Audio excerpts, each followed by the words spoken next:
मतलब कल 22 तारीख, 23 तारीख को आंवला नवमी, फिर एकादशी, द्वादशी, प्रदोष, फिर उसके बाद में हरिहर मिलन, बैकुंठ चतुर्दशी, फिर पूर्णिमा। ज्यादा कुछ नहीं कर पाओ तो प्रयास करो कि इन तिथियों पे कम से कम एक दीप ऐसा जलाया जाए जिससे हमें समृद्धि, लक्ष्मी, वैभव प्राप्त हो।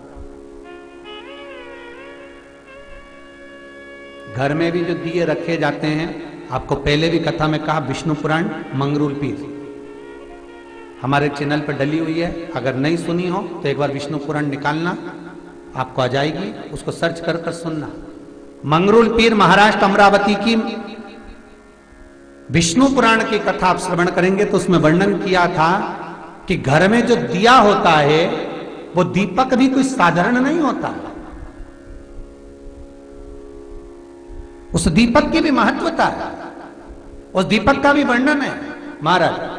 और कई तरह के दीपक होते हैं, दीपक का भी विधान वर्णन किया गया, उस दिए का भी वर्णन किया गया। यहां तक शास्त्र कहता है कि घर में अगर किसी को बहुत तेज बुखार आ गया है, बहुत तेज बुखार है, और बच्चा उस बुखार में तप रहा है, बहुत तप रहा है, महाराज तुम जिस दिए में भगवान की आरती उतारते हो, जिस दिए से तुम भगवान की पूजन करते हो, उस दिए की बत्ती को नीचे डाल दीजिए और उस दिए को पानी की बाल्टी में धो दीजिए। कौन सी बाल्टी में? जिस बाल्टी के पानी से आप बच्चे को स्नान करा सको। महाराज केवल भगवान पर से ले जाकर, पास में से ले जाकर उस बाल्टी में थोड़ी देर डाल दो और उस बाल्टी के पानी से उस बच्चे को स्नान करा दीजिए।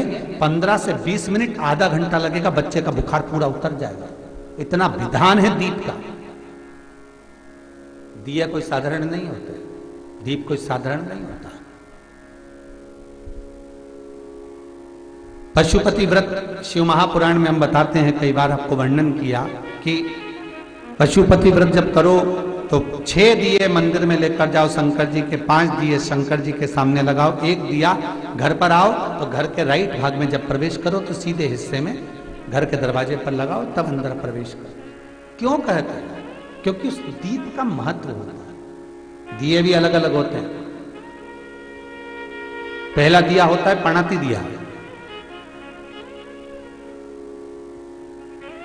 मैं चैनल वालों से कहूंगा, अगर आपके पास में अगर, क्योंकि हमने पहले भी कथा में कहा कि जिस जिस जगह का स्मरण कराएं उस जगह का फोटो भी आप दिखाएंगे तो उसका आनंद कथा सुनने वालों को, ऑनलाइन वालों को मिलेगा। पहला होता है पणती दिया। ये पणती दिया मट्टी का दीप, जिस दीप के अग्रभाग को थोड़ा सा बड़ा कर दिया जाता है, उसको पणती दिया कहते हैं। ये पणती दिया जब भी भगवान के सामने लगाया जाता है तो इस दिए को सम्मुख में जब रखा जाता है तो दिए का जो लौकी मुख होता है वो अपनी ओर होना चाहिए।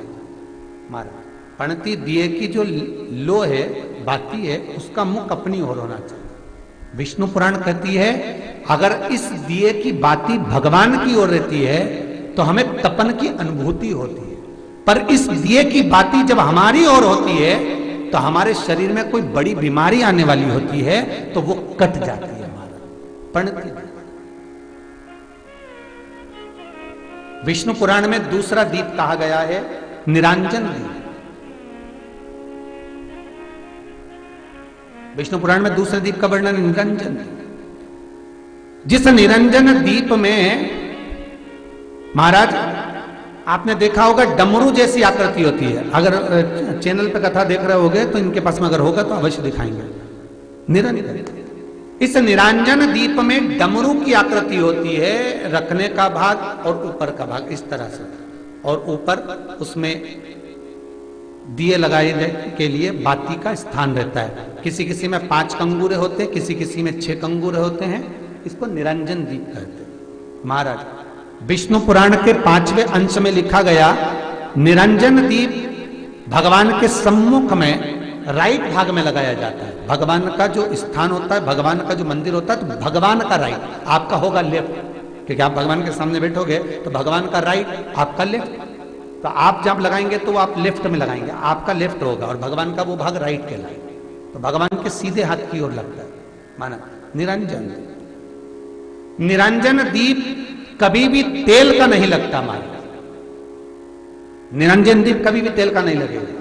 हाँ, यह हो सकता है कि बटी निरंजन जो दीप होता है उसमें तेल डाल सकते हैं। बटी निरंजन दीप जो होता है उसमें कंगूरे नहीं होते। बटी निरंजन दीप केवल गोल होगा, ऊपर से डमरू जैसी आकृति होगी, डमरू जैसा होता है, ऊपर से उसमें कहीं कंगूरे नहीं होते।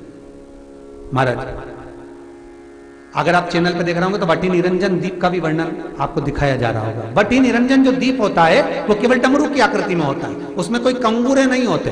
पर निरंजन जो दीप होता है उसमें कंगूरे होते हैं। तो जो निरंजन दीप होता है उसमें कभी तेल नहीं डाला जाता, निरंजन दीप को हमेशा घृत से ही लगाया जाता है। पर बटी निरंजन जो दीप होता है उसमें आप तेल डाल सकते हैं। बटी निरंजन दीप जो लगाएंगे वो तेल का लगा सकते हैं, पर निरंजन में कभी तेल नहीं डाला जाता। क्यों नहीं डालते? विष्णु पुराण कहती है निरंजन दीप के अंदर अगर तेल की बाती लगाया जाता है तो 1 रुपया कमाते हैं, 1.25 रुपये खर्च होगा। घर में 10 लोग भी कमा कर लाएंगे तो पैसा नहीं दिखेगा, घर में रुपया टिकता नहीं है। अर्थात निरंजन दीप में आप तेल की बाती लगा रहे हो, ये सिद्ध हो चुका है। अब अगर आप यही बात किसी जगह पर पूछोगे, किसी आचार्य से पूछोगे हमारे यहाँ ऐसा हो रहा है, तो वो कहेगा तुम्हारी गृहदशा खराब हो रही है, तो उसने अंगूठी पहना दी। अंगूठी पहनाने के बाद भी घाटा खा गए। फिर पूछोगे महाराज हमने तो अंगूठी पहनी, नीलम पहना, पुगराज पहना, ये पहना, वो पहना, आराम नहीं लगा, तो कहा तुम्हारे यहाँ वास्तु का दोष है। वास्तु भी सही करवा लिया, उसके बाद भी सुख नहीं मिल रहा। अर्थात आपके दिए में जो आप बाती लगा रहे हो उसमें कुछ कमी है, उसको पहचानो। चतुर जो डॉक्टर होता है वो जरा सी देर में पकड़ लेता है कि इसको प्रॉब्लम हो क्या रही, और नहीं तो कहेंगे जांच कराओ, ये जांच वो जांच, और मालूम पड़े कुछ निकला नहीं, फिर भी शरीर में कष्ट का कारण क्या वो पकड़ा जाता। मतलब आप 1 रुपया कमा रहे हो, 1.25 रुपया अगर खर्च हो रहा है तो निरंजन जो दीप है उसमें तेल की बाती लग रही है, ये पक्का है, ये पक्का है। मतलब घर में पैसा टिक नहीं है। पैसा आ तो बहुत रहा है, बहू भी कमा रही, बेटा भी कमा रहा, दुकान से भी आ रहा है, किराए से मकान भी चल रहा है, वहां से भी बहुत कुछ आ रहा है, पर आखिर पैसा दिखता क्यों नहीं है? आया लाख रुपए रात को आए, 2-3 दिन में चले गए, बची नहीं कुछ भी। पत्नी के पास भी बेचारी वो माई के साथ अल्लाह के जोड़ के वो तो बताती नहीं, अच्छा थोड़ा सवाल कर, पर कमाई का धन नहीं दिख रहा। मतलब निरंजन जो दीप है, निरंजन दीप जिसमें ऊपर कंगूरे बने रहे 5, 6, 7 डमरू की आकृति का रहता है, पर उसमें कंगूरे बने रहते निरंजन, उसमें जरूर आप तेल डालकर जला रहे हो, इसलिए धन दिख नहीं रहा, संपदा दिख नहीं रही, वैभव दिख नहीं, उसमें केवल घी की ही बाती है। और महाराज बटी निरंजन जो दीप होता है उसके अंदर आप तेल डालकर जला सकते हो। बटी निरंजन जो दीप होता है ये आप किसी भी स्थान पर लगाओगे, सबसे पहले पितृ इससे भाग ग्रहण करते हैं, देवता को देते हैं, देवता उससे भाग ग्रहण कर कर कुबेर को प्रदान करते हैं, कुबेर उससे भाग लेकर शिव को प्रदान करता है।